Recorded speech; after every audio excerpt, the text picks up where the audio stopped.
So your twin flame has avoidant attachment style. So they are avoiding you, ignoring you, ghosting you.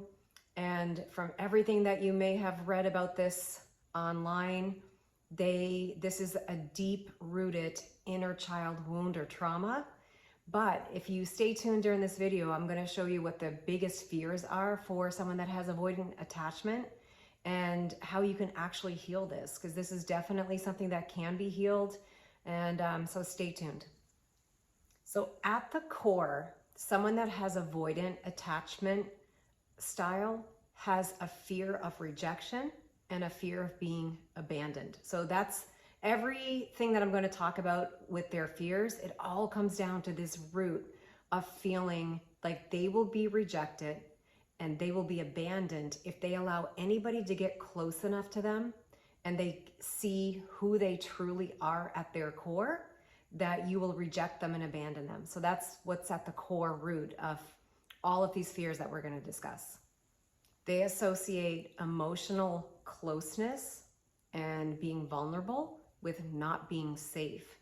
So anytime that they are starting to get close to somebody, that fear, somebody that they actually really like and have a really deep, meaningful connection with, which will happen with a twin flame, it will trigger that fear of abandonment that they have and that fear of rejection, because they fear that as you get close to them, that you will discover that they really at their core are not good enough or not worthy of your love, and that you will abandon or reject them.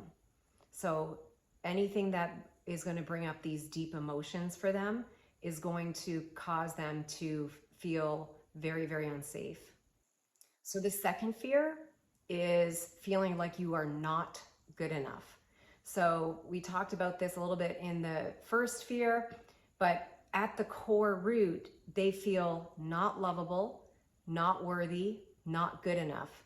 So anytime they have a relationship that is really, really meaningful to them and that meaningful connection, and you are starting, to become emotionally intimate and vulnerable, they will fear that you will find out the truth about them and that at their core, at the root, that they're not good enough, they're not worthy of your love, because that's the feeling that they got in childhood. In childhood, they felt that if they were their authentic selves, that was not acceptable to their parent, because they were met with that criticism or that punishment, or they were ridiculed or dismissed for having those, real feelings like that and real needs. So they fear that it's their fault, that if they were only good enough, their parent would have accepted them and would have met their needs, instead of recognizing that their parent had their own childhood traumas that were not healed, and they were projecting those traumas onto the child. So I'm not here in this video to blame the parent, but just to understand where this childhood trauma comes from so that you can understand this better and be able to heal it. So the third biggest fear with avoidant attachment is the fear of losing your freedom or losing your independence. So these are people that grew up where they learn to meet their own needs. So you become really super hyper independent, and you feel that the only way that your needs will ever be met, even if it's the need of being loved or protected or compassion or anything, that you have to give it to yourself. So it feels really, really unsafe and uncomfortable having a person kind of close to you, like in an intimate way, in an intimate, like an emotional, vulnerable relationship, because you fear that you will somehow become dependent on this person who will end up abandoning you just like your parent did. So anything that involves a lot of control will be a big fear for them. They don't want to be controlled. They feel like they're going to lose their freedom, they're going to lose their independence, and you will start seeing behaviors that are like self-sabotaging and pushing you away, or nitpicking, or anything to create that space, so that allows them to feel safe. Okay, so if your twin flame has shown these symptoms and these signs, how can you heal this? Well, you and your twin flame are one shared consciousness. So if you are seeing these traits and these behaviors and these choices in your twin flame, then you also have this same pattern within yourself. And I'm speaking from experience because I have these same patterns myself. So I'm going to share with you what I have learned on my healing journey and what I am working through in healing and uprooting this childhood trauma in my own life. So the good news is that we were all created perfectly. So we were created by a perfect creator, whether you call that creator God or source or the universe, but we were created perfectly. And therefore, all of these deep-rooted traumas that we have are not our truth. It's not our natural state. And you can use the mirror exercise, which is the most efficient tool that you can use to heal all of these places within and bring yourself back to a natural state of love and secure attachment and peace. So it is possible to heal, which is the good news. And with the mirror exercise, what you're going to do is you're going to look at the upset. So like, let's just say one upset would be I'm up. So step one of the mirror exercise would be you state what you are upset about. And I will give you an example. So I'm upset at my twin flame because he is ignoring me. So that would be step one, where you state what you're upset about.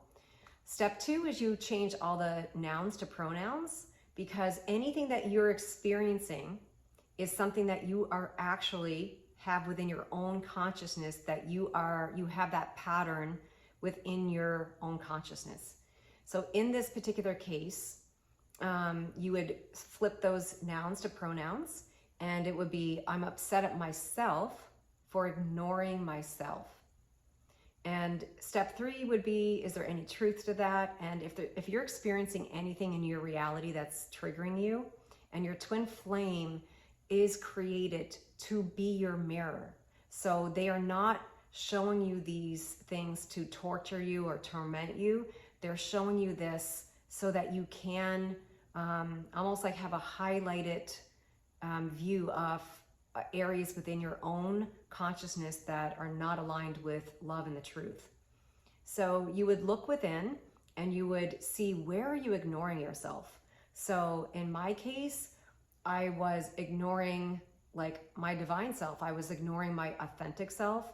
I was people pleasing. I was, betraying like my own needs and sacrificing my needs for other people. So there was a lot of areas where I was ignoring my own needs. I was putting everybody else in front of myself. So you have to just look within and identify that place that you are ignoring yourself. And then step four is you choose to love yourself in that place.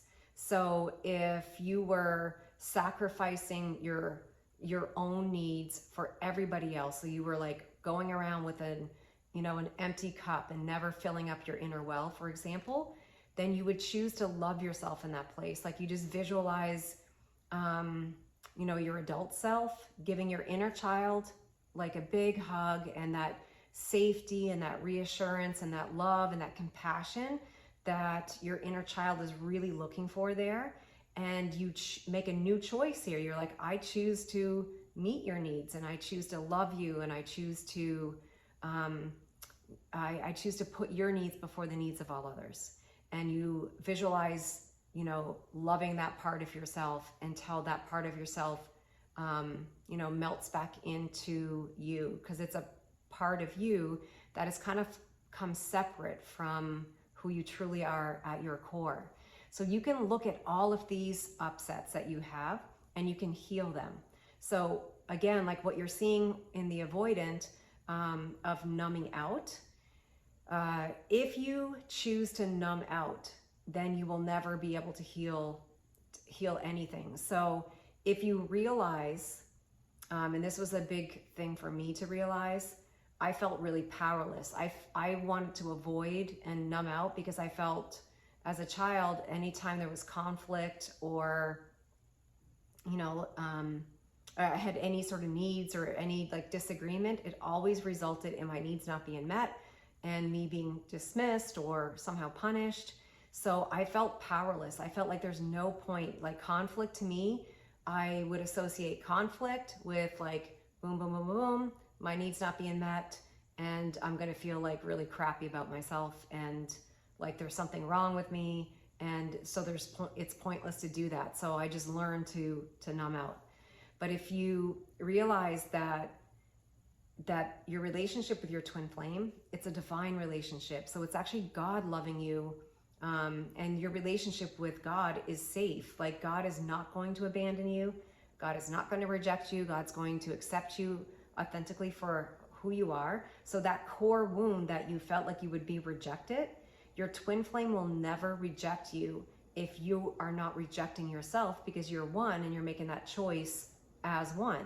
So when you learn to love yourself in all those places and you learn to give yourself all that love that you didn't receive or you avoided giving to yourself, then your twin flame is going to reflect that. And as you're healing your consciousness, you're also loving them and healing them as well. So it's safe to be really, really honest.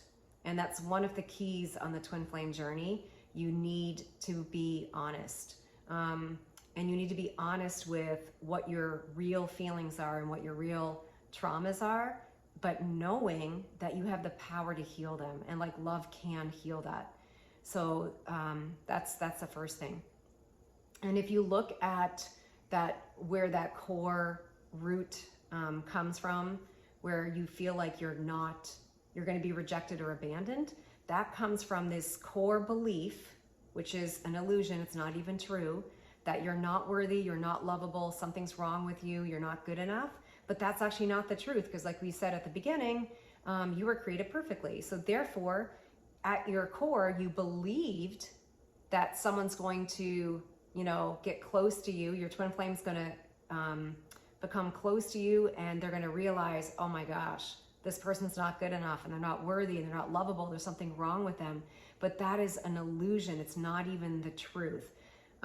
Because if you were created perfectly, then at your core, you are perfect, and you are also created perfectly for your twin flame, and you're choosing as one. So when you choose to love yourself and you choose to see your authentic self, even though you're not fully healed, that's okay. Like you don't have to be perfect to be with your twin flame.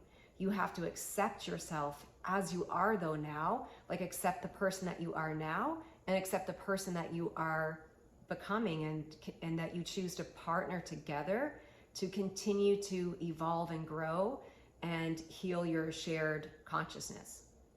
And the third thing is when your twin flame fears being, losing their freedom. So your union was developed by God, and God did not develop your union for you to feel trapped. Your union was developed for you to actually be free. So your union was developed for you to be loved unconditionally and for you to love your twin flame unconditionally. And in that unconditional love of your union, like you are free, and you are like two wings of the same bird, where you are complete and whole on your own, but you are not the full expression of who you are without your twin flame. And together, you will never be bored of each other. Your twin flame will never be bored of you. You will never be bored of your twin flame. You will never grow apart. You only grow deeper and deeper in love, because that's how your union was designed. And it was designed perfectly. So there is hope if you have any of these things like resonate with you. If you want to send me a direct message, I'm happy to help you or guide you or answer any questions that you might have, or do another video on something in here that you want to go deeper in. Please hit the like and subscribe button, and if you would like to see more content. And again, my name is Tamara. I'm from One Divine Love. See you next time.